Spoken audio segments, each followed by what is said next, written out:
waxaa ilaahay mahadiisa inay soo gabagabowday ayna soo dhammaatay kala aragti duwanaashihii muddada bisha iyo waxa la jira socday oo ku saabsanaa arrimaha hay-adda nabad sugidda qaranka Soomaaliyeed iyo hay-adaha amniga waxaa ilaahay mahadiisa ah si fiican oo kalsooni leh oo wanaag ku jirto in mas'uuliyiinta ay ku soo gabagabeeyeen dadaal dheer iyo isku dayo tiro badan oo aan sameynay. waxaan rabaa inaan inta uga mahad celiyo madaxweynaha Jamhuuriyadda Federaalka Soomaaliya oo runtii qaatay door dowladnimo iyo door tanaasul iyo dulqaad iyo in dalka uu horey u socdo. sidaasoo kale ra'iisul wasaare Maxamed Xuseen Rooble oo asagana mas'uuliyadda ugu fiicnayd iyo tanaasulka ugu fiicnaa iyo isafgaradka ugu fiicnaa sameeyay asagana waa u mahad celinayaa.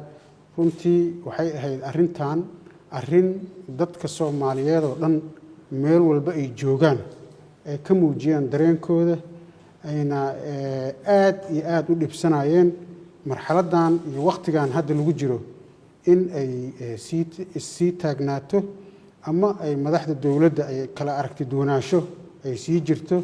qof kasta oo Soomaali ah meel walba uu joogo aad buu uga xumaa.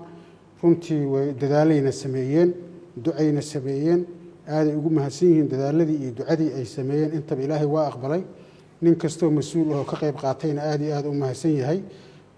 caawana waxay ku dhammaatay si nabad iyo kalsooni iyo wada shaqayn iyo mas'uuliyadeed oo dowladnimada la aadayo horeyna loo soconayo dalkana uu doorasho galayo.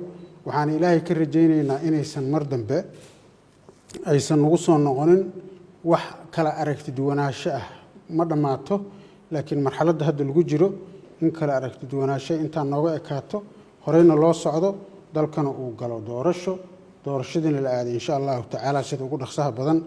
runtii waxaan rabaa inaan halkan uga mahad celiyo dadaalkii maalintii hawsha ay bilaabatay ilaa iyo maanta oo la soo gabagabeeyey uu ka geystay madaxweynaha Galmudug Axmed Cabdi Kaariye Qoorqoor oo ahayd maalintii ugu horeysay oo kala aragti duwanaanshaha timid inuu ka soo baxo Galmudug Samareeb anigana aan ka imaaday Istanbul oo aan u nimid in aan ku soo baxnay arrintan inayna sii soconin ilaa iyo maalintaas ilaa iyo maanta u taagnaa in arrintan ay ku dhammaato is-afgarad iyo xal. hadda inta uu maqnaana asaga oo shaqooyin kala haystay laakiin qadka telefoonka nagula jiray nagalana shaqaynayay qaybna ka ahaa insha allahu tacaala heshiiskan asagana aad iyo aad u mahadsan yahay. shacabka Soomaaliyeed oo dhan waa u mahad celinaynaa inta nabadda jecel iyo nin kastoo Soomaali oo arrintan ku faraxsan horaana loo soconaya. asalaamu calaykum waraxmatullaahi wabarakaatuh.